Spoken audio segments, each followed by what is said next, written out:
Santapan Harian, Kamis, 9 April 2020.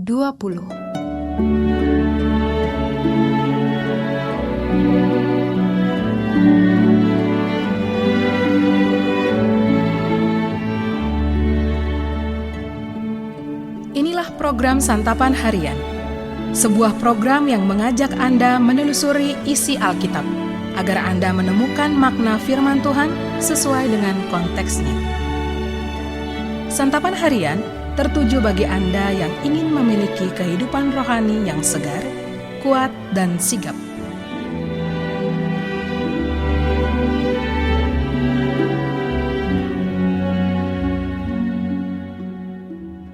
Hari ini kita akan membaca Injil Lukas pasalnya ke-23, ayatnya yang ke-33 hingga ayatnya yang ke-43. Namun sebelumnya, mari kita berdoa. Bimbinglah kami ya Bapa untuk meneladani isi sabdamu. Di dalam Kristus Yesus kami berdoa. Amin. Lukas 23 ayat 33 sampai 43. Ketika mereka sampai di tempat yang bernama Tengkorak, mereka menyalibkan Yesus di situ dan juga kedua orang penjahat itu, yang seorang di sebelah kanannya dan yang lain di sebelah kirinya. Yesus berkata, "Ya Bapa, ampunilah mereka, sebab mereka tidak tahu apa yang mereka berbuat." Dan mereka membuang undi untuk membagi pakaiannya. Orang banyak berdiri di situ dan melihat semuanya. Pemimpin-pemimpin mengejek dia, katanya. Orang lain ia selamatkan. Biarlah sekarang ia menyelamatkan dirinya sendiri. Jika ia adalah Mesias, orang yang dipilih Allah. Juga prajurit-prajurit mengolok-olokkan dia. Mereka mengunjukkan anggur asam kepadanya dan berkata, "Jika engkau adalah raja orang Yahudi, selamatkanlah dirimu." Ada juga tulisan di atas kepalanya, "Inilah raja orang Yahudi." Seorang dari penjahat yang digantung itu menghujat dia. Katanya, "Bukankah engkau adalah Kristus? Selamatkanlah dirimu dan kami." Tetapi yang seorang menegur dia, katanya, "Tidakkah engkau takut juga tidak kepada Allah, sedang engkau menerima hukuman yang sama?" Kita memang selayaknya dihukum, sebab kita menerima balasan yang setimpal dengan perbuatan kita. Tetapi orang ini tidak berbuat sesuatu yang salah. Lalu ia berkata, "Yesus, ingatlah akan aku apabila engkau datang sebagai raja." Kata Yesus kepadanya, "Aku berkata kepadamu, sesungguhnya hari ini juga engkau akan ada bersama-sama dengan aku di dalam Firdaus."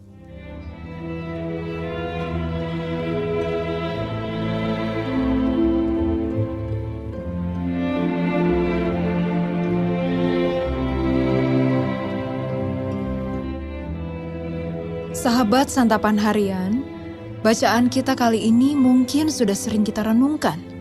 Kisah tentang penyaliban Yesus yang begitu menyayat hati, namun sekaligus menginspirasi. Bagaimana mungkin seseorang yang sudah diperlakukan sedemikian rupa masih bisa menyatakan pengampunan bagi orang yang berbuat jahat kepadanya?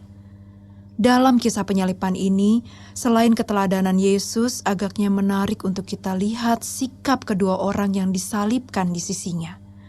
Keduanya adalah perwakilan dari manusia berdosa ketika menghadapi keberdosaannya.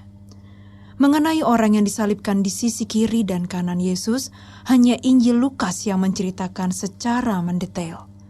Dalam perspektif pemerintahan Romawi, orang yang disalibkan adalah pelaku kejahatan berat. Dalam nas ini memang tidak dijelaskan kejahatan seperti apa yang dilakukan oleh kedua orang tersebut. Namun, ada hal yang menarik untuk kita lihat. Respon kedua orang itu amat jauh berbeda terhadap keberadaan Yesus. Penjahat yang satu menghujat Yesus dan menantangnya untuk menunjukkan kuasanya. Sementara di sisi lain justru menegurkannya yang menghujat itu.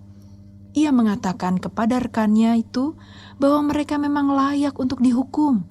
Akan tetapi, Yesus sama sekali tidak bersalah sehingga tidak layak disalibkan. Rupanya ia sungguh mengimani Yesus sebagai Mesias. Imannya itulah yang menyelamatkannya. Pada saat ini mungkin kita sedang tersalib karena keberdosaan kita. Namun seringkali bukannya bertobat, kita justru semakin sombong. Kita merasa baik-baik saja, bahkan nyaman dengan situasi itu. Kalau hal seperti ini yang sedang terjadi, sesungguhnya kita memilih untuk menjadi penjahat yang menghujat Yesus. Jika kita sadar sebagai makhluk yang berdosa, maka datanglah kepadanya dan menghadap kaki salibnya. Akui kuasanya dengan bertobat, seperti salah satu penjahat yang sadar akan keberadaan dirinya, dan Yesus yang menyelamatkan.